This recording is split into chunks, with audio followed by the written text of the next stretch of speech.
இந்த இது இந்த கதை இருக்குல்ல, சொன்ன பயோ ஏஜென்ட் பேரா சம்திங். இப்ப ஒரு இஷ்யூ ஒன்று இருக்குன்னா வழக்கம் நம்ம ஸ்டாண்ட் ஈஸியா எடுத்துடலாம். ஓகே, இங்க பேசுன தப்பு, இப்படி பேசக்கூடாது, அவ்வளவுதான் டண்டி. இப்ப பிரியாணி பேசிருக்கணுமா வேணாமாங்கிறதுக்கு எனக்கு 4-5 ஆப்ஷன்ஸ் இருக்கு. பேசிக்கலா சம் பண்றப்ப okay, he has some opinion. அவன் பேசணும்னு நினைக்கிறான், அவன் யோசிக்க கூடாது, பேசக்கூடாதுன்னு சொல்ல முடியாது. பேசுறத கண்ணியமா பேசலாம், பொது தளத்துல என்ன இன்டென்ஷனோட பேசலாம். இல்ல இப்ப நீங்க சொல்ற மாதிரி he wanted to defame some other person, there is legal consequences he is going to face. கரெக்டா? இப்ப இருக்கிற சமப்ல சொல்றேன், இதை விட பெட்டரா பண்ணிருக்கலாம். ஆனா இருக்கிற எக்ஸிஸ்டிங் செட்டப்ல இது நடந்திருக்கு. இப்ப ஏடிடி நந்தாவோட ஸ்டாண்டு ரீசெண்டா நான் பாக்குறப்ப okay, I had so much respect for.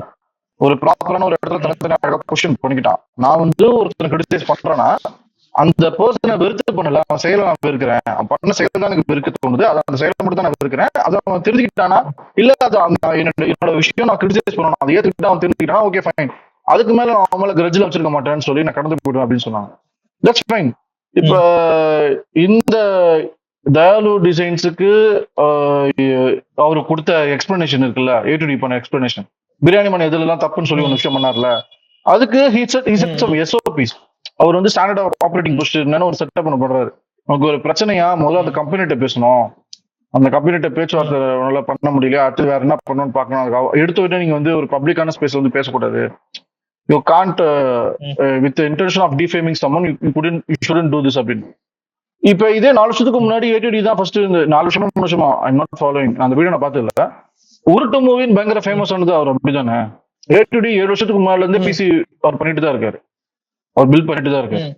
ஆனா இவன் எப்ப ஒரு ஃபேமஸ் ஆனாருன்னா உருட்டு மூவிங்கிறதுல தானே செம்ம பெரிய பூம். அவரோட பாப்புலர் வியூஸ் எல்லாமே கிரிட்டிசிசம் பண்ணதானே. முன்னாடி ஒரு அதான் மச்சான், அந்த உருட்டு மூவிக்கு முன்னாடி ஒரு வீடியோ போட்டான் சரியா. அந்த வீடியோல ரேண்டமா கலாய்ச்சாங்க அவங்கள. மிஸ்இன்ஃபர்மேஷன்ன்றது பெரிய ப்ராப்ளம் வச்சான். அது அதையும் வந்த பிறகு தமிழ் யூடியூப்ல வேற லெவல்ல கம்மியா இருக்குன்னு சொல்லலாம். அவன் அந்த வீடியோ போடும் போதெல்லாம் அவன் இஷ்டத்துக்கு பேசிட்டு இருந்தானுங்க.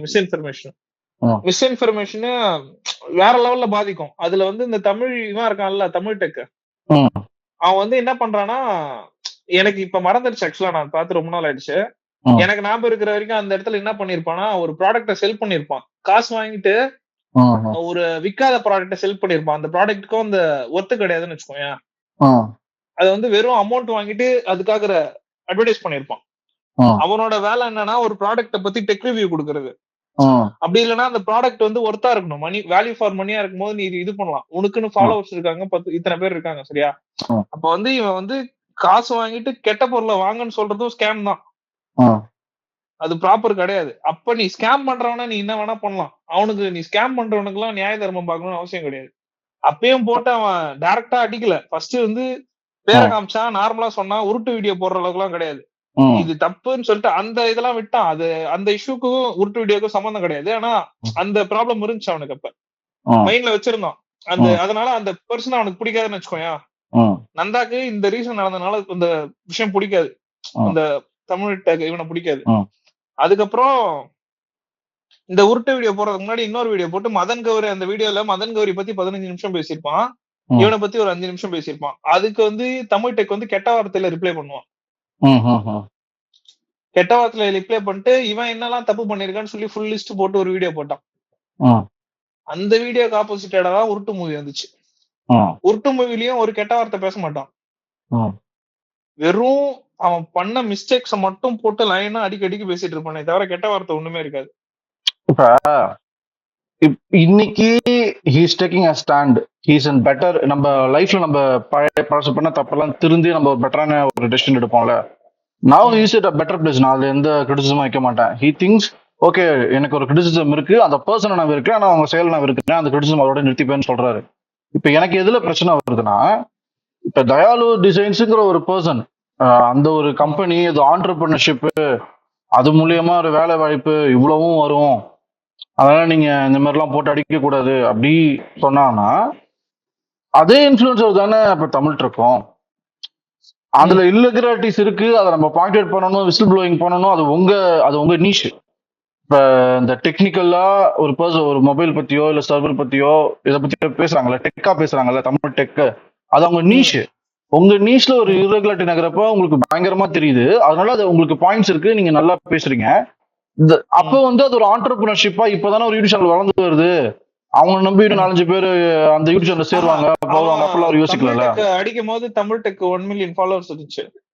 அப்பயே நல்லா கலர் லைட் எல்லாம் போட்டுதானே ரிவ்யூ போட்டுருந்தாரு. ஃபாலோவர் நீ வந்து ஒரு ப்ராடக்ட்ட, ஒரு ஃபேக் ப்ராடக்ட்ட விக்கிறதுன்றது ரொம்ப பெரிய தப்புடா. அவன் மார்க்கெட்ல இருக்க கூடாதுடா. நான் இருக்கணும்னு சொல்லடா, நான் சொல்ல வருது அதுவும் டிசைன் வந்து ஒரு ஃபேக் ப்ராடக்ட் ஒரு ஸ்கேம் பண்ணுதுன்னா அந்த பொண்ணுக்கு எதிர்த்து பிரியாணி மேன் போட்டிருந்தா அதுக்கு இப்ப யாரும் வந்து மாற்றுக்கிறது சொல்ல போறது இல்ல. தப்பே பண்ணாத ஒரு பொண்ணை தூக்கி போட்டு அவன் வந்து ஒரு டயலாக் விட்டான், நீ இந்த மாதிரி காமிச்சுதான் விக்கிறேன்னு ஒரு டயலாக் விட்டான். அந்த டயலாக் முட்டு கொடுக்கறதுக்கு அவ பிசினஸே தப்புன்னு சொல்லிட்டான். அது வந்து வேற. எங்க தமிழ் டெக் வந்து அப்ப வந்து இவன், அவன் பேர் எனக்கு இது தெரியல, யூடியூப் சேனல் பேர் தெரியல. அவன் வந்து லிட்டரலா ஒரு ஸ்கேம் பண்ணிருக்கான், ஒரு ப்ராடக்ட்டை வித்திருக்கான் காசு வாங்கிட்டு. அந்த ப்ராடக்ட்டுக்கு வேல்யூ கிடையாது. வேல்யூன்னா எப்படி சொல்றது, அந்த ப்ராடக்ட்டை வந்து நீ அசம்பிள் பண்ணியே ஒரு 10,000 செஞ்சிடலாம், அந்த ப்ராடக்ட் 50,000 வித்தானுங்க. அதாவது ஒரு லிட்டரலா அது ஒரு ஸ்கேம் ப்ராடக்ட்னு வச்சுக்கோயா. அவன் அது வந்து நீ உன்னோட ஊர்ல அப்ப வந்து 1 மில்லியன் ஃபாலோவர்ஸ் வச்சிருந்தான் அந்த பையன். அதனால அதுல இருந்தே உனக்கு இவ்வளவு பெரிய விஷயம் பண்ணும்போது இது பிசினஸே கிடையாது. இது பிசினஸ்னா ஒரு மார்ஜின் இருக்கு. இப்ப டிடிஎஃப் வாசனை பத்தியும் வந்து ஒரு வீடியோ போட்டிருப்பான். டிடிஎஃப் வாசன் வந்து ஒரு பொருளை 1,500 ரூபாய்க்கு வாங்கி 3,500 ரூபாய்க்கு விக்கிறானா, அந்த 2,000 ரூபாய்க்கு அவன் என்ன வேல்யூ ஆட் பண்ணிருக்கான்னு ஒரு விஷயம் இருக்கு. அந்த 2,000க்கு என்ன பண்ணு இருக்கு. நீ 10,000 ரூபாய் பொருள் 50,000க்கு எவ்வளவு வேல்யூ பண்ணாலும் கணக்கு வராது. ஐபோன் மட்டும் தான் அந்த வேலையை பண்ணிட்டு சுத்திட்டு இருக்கான் ஊர்ல.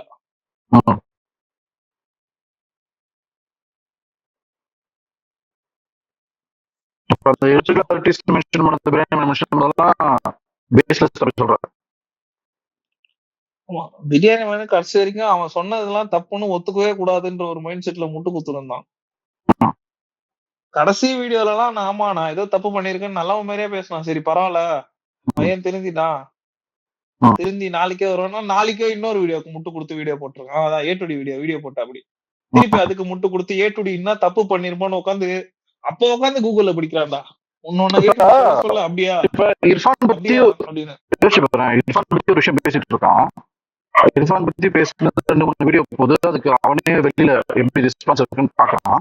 ஒழுங்கா இல்ல, நாட் ரிசீவபிள்ங்கிறதப்ப அவங்க ஸ்டாப் பண்ணணும், நான் சேஞ்ச் பண்ணணும், என்ன தப்புன்னு சொல்றாங்க, நான் வேற என்ன பண்ண நிறைய ஆசை இருக்கு, நான் இதை நான் வேற ஃபார்மேட்ல போறேன் அப்படிலாம் சொல்றான்.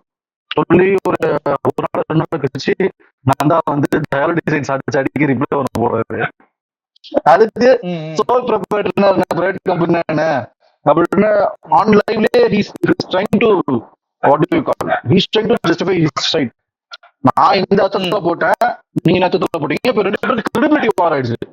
இப்ப ஒரே விஷயம் தான், அந்த டயல் டிசைன்ஸ் ஒரே ஒரு ப்ராடக்ட், அந்த ஒரே ஒரு கம்பெனியை வச்சு 2 பேர் 2 விதமா அனலைஸ் பண்ணி சொல்றாங்க. இப்ப கிரெடிபிலிட்டி வார் ஆயிடுச்சு. இப்ப வந்து பிரியாணி மேன் சொல்றது கரெக்டா இல்ல ஏ2டி தான் சொல்றது கரெக்டா? ரீசெண்டா ப்ராப்பரா தான் சொல்லிட்டு எல்லாமே ப்ராப்பரா தான் எக்ஸ்பிளைன் பண்ணா. இருக்குறதுல ட்ராக் ரெக்கார்ட் ஏ2டி நந்தாக்கு ரீசெண்டா நல்லா இருக்கு. ஓகே, இப்ப நம்ம எலெக்ஷன் ப்ரெடிக்ஷன் வருதுதான், இந்தியா டுடேவோட வந்து பயங்கரமான ப்ரெடிக்ஷன் 90 to 93% அக்யூரசினா சொல்லிட்டு பயங்கரமா பண்ணாங்க. ஓகேவா, அவங்க பாஸ்ட் ரெக்கார்ட் நல்லா குவாலிட்டியா தான் ப்ரெடிக்ஷன் பண்ணிருக்காங்க. ஆனா இந்த நம்ம பார்லிமெண்ட் எலெக்ஷன் பயங்கரமா மிஸ் மேட்ச் ஆச்சுல, ரொம்ப சொல்றது அது ஒரு ஃபிக்ஸ்டு மாதிரி தான் இருந்துச்சு. அந்த ப்ரெடிக்ஷன்ஸ் எழுதி கொடுத்த மாதிரி இருந்துச்சு. அந்த மாதிரி இப்ப இருக்க பிரச்சனை கிரெடிபிலிட்டி எப்படி பாக்குறப்ப ஏ2டி ஆல்ரெடி நல்ல ட்ராக் ரெக்கார்டு இருக்கு. பட் அதை வச்சுட்டு எப்படி ஷார்ட்டா ஓகே ஏ2டி Nandha is very factual person அப்படின்னு எல்லாத்துக்கும் ஒரு பொது புத்தி மாதிரி வருதோ. இப்ப ஏ2டி நந்தா சொன்ன ஒவ்வொரு ஃபேக்டரியும் இன்டெப்த் அனலைஸ் பண்ணி பார்த்தா தெரியும். ஏ2டி நந்தா அதான் சொல்றாரு. இப்ப என்ன மாதிரி யாரு வேணாலும் சொல்லலாம், இண்டஸ்ட்ரி ஜெர்னலிசம்னு ஒரு வீடியோ போட்டு எல்லாரும் ஒரு சீரியஸான மியூசிக் போட்டு ரெடிங் பண்ணி சொல்ல நம்பிடுவீங்களா? நீங்க யாரு என்ன சொல்றேன்னு பாருங்க, அது நீங்க வந்து நீங்களே தனியா கிராஸ் வெரிஃபை பண்ணுங்க, அப்புறம் நம்புங்க அப்படின்றாங்களா? நீ வந்து இந்த ரெண்டு விஷயம் ஏ2டி நந்தாவோட அனாலிசிஸ் ஆகட்டும், பிரியாணி அனாலிசிஸ் ஆகட்டும், why do you think ஏ2டி நந்தா is very factual? உனக்கு அந்த ஒபினியன் எப்படி வருது கேட்க? இல்ல ஜஸ்டிஃபை பண்ண சொல்ல, ஒரு ஏ2டி ஸ்டேட்மென்ட் ரொம்ப சிம்பிள். ஏ2டி நந்தா வீடியோல வந்து ஸ்டேட்மெண்ட்ஸ் இருக்கும். இது நடந்தா இது நடந்தா இதுன்னு சொல்லி ஸ்டேட்மெண்ட்ஸ் இருக்கும். நீ வந்து இப்ப சொல்லிருக்கிறது தப்பு, இதுதான் கரெக்ட்னு சொல்லி ஸ்டேட்மெண்டா இருக்கும்.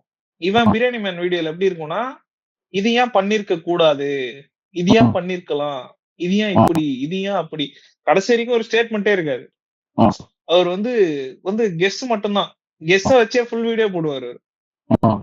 அவன் கெஸ் பண்ணதான் வந்து கடைசியா அதான் ஃபேக்ட்னு நம்மளே நம்ப வைக்கிற மாதிரி வீடியோ முடிப்பான். அங்க வந்து ஒரு ஸ்டேட்மெண்டே இருக்காது. டயல் டிசைன் ஏன் இதை பண்ணிருக்க கூடாது, அவன் ஏன் ட்ரஸ்ட் கூட காசு போட்டிருக்க கூடாது, ட்ரஸ்ட்ல அவன் ஏன் ஃபோர்ஜரி பண்ணிருக்க கூடாது, இவ எனக்கு பில்லு கொடுக்கலன்னா எத்தனை பேரை பில்லு கொடுக்காம ஏமாத்திருப்பா, அவனுக்கு பில்லு எப்படி இருக்குன்னு கூட பாக்க தெரியல. ஒருத்தவங்களை நீ அக்யூஸ் பண்ணி பண்றனா ஒரு பில் ஃபார்மட் என்ன, நீ அனுப்பிச்சிருக்கிறது ஒரு நார்மல் வயரிங் சிஸ்டம், ஒரு அமௌண்ட் நீ அக்கௌண்ட்ல அனுப்புறதுன்னா கம்பல்சரி அங்கேயாவது ஆடிட்டிங்ல காமிச்சுதான் ஆகணும். அதை விட்டுட்டு அதுக்கு பில்லு கொடுக்கல, ரெசிப்ட் கொடுக்கலன்னு சொல்லி அதை உட்காந்து நோண்டிட்டு கிடக்கலாம். அது கேஷா கொடுத்தா மட்டும்தான் பில்லு வரல வருதுன்றது இஷ்யூவே. ஒரு விஷயம் நீ அக்கௌண்ட்ல அனுப்புறனா அது பில்லிங் இஷ்யூவே கிடையாது, கம்பல்சரி பில் அதுக்கு நீ உன் கையிலே பில் இல்லைனாலும் எங்கேயா இடத்துல பில் இருந்துதான் ஆகணும்.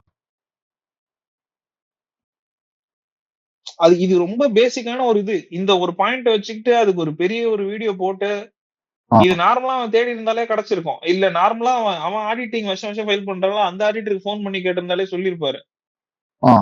இந்த மாதிரி எனக்கு ரெசிப்ட் மட்டும் தான் சார் வந்திருக்கு, எனக்கு ஜிஎஸ்டி பில் வரல, ரெசிப்ட் மட்டும் தான் வருமா, பில் வராதானா, நீங்க எப்படி சார் அனுப்பிச்சீங்கன்னு கேட்டா அக்கௌண்ட்ல அனுப்பிச்சேன்னா எந்த அக்கௌண்ட் அனுப்பிச்சீங்க, கரண்ட் அக்கௌண்டா, அந்த அக்கௌண்ட் நேம் என்னன்னு கேட்டாலே வேலை முடிஞ்சது. அந்த அக்கௌண்ட் நேம் ஒரு இதோட கம்பெனியோட பேர், ஒரு புரோக்கர்.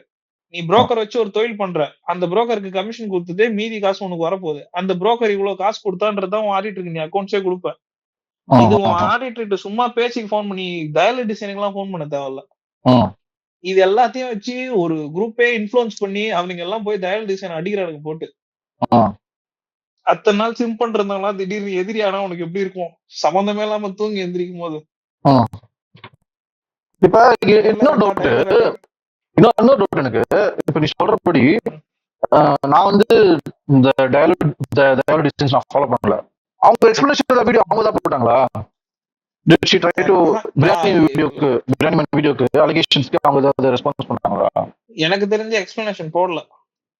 ஏதோ டாக்ஸ் இன்வாய்ஸ் மட்டும் இல்ல நாங்க இப்படி தான் கொடுக்குறோம் ஏதோ காட்டுனதா சொன்னாங்க, சம்திங் ஏடிடி ஏதோ சொன்னாருன்னு நினைக்கிறேன். அது வேற அக்னாலஜ்மென்ட் வேற, இவங்களே காட்டி இருக்காங்கன்னு சொல்லிட்டு வேற எதுக்கு காமிச்ச மாதிரி.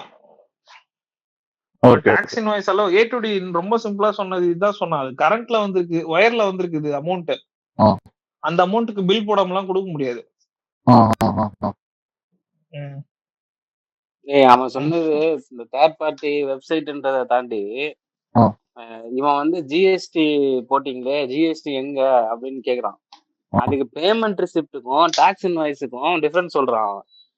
பேமெண்ட் ரிசிப்ட்ன்றது நீ சும்மா நீ இவ்வளவு வாங்கியிருக்கிறான்னு எழுதி கொடுக்கறதுடா. டாக்ஸ் இன்வாய்ஸ், நீ இன்வாய்ஸ் பில்லுன்னு கேட்டீங்கன்னா உனக்கு அதுல இதுன்னு வந்துடும்.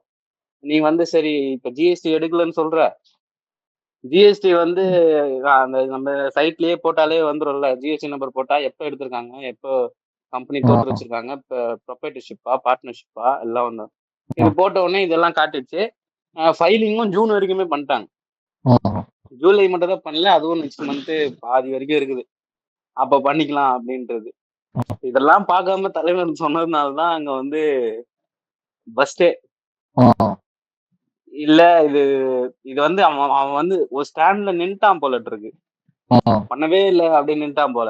பண்ணீங்களான்னு கேக்குறதுக்கு பதிலா பண்ணவே இல்லைன்னு நின்ட்டான் போல.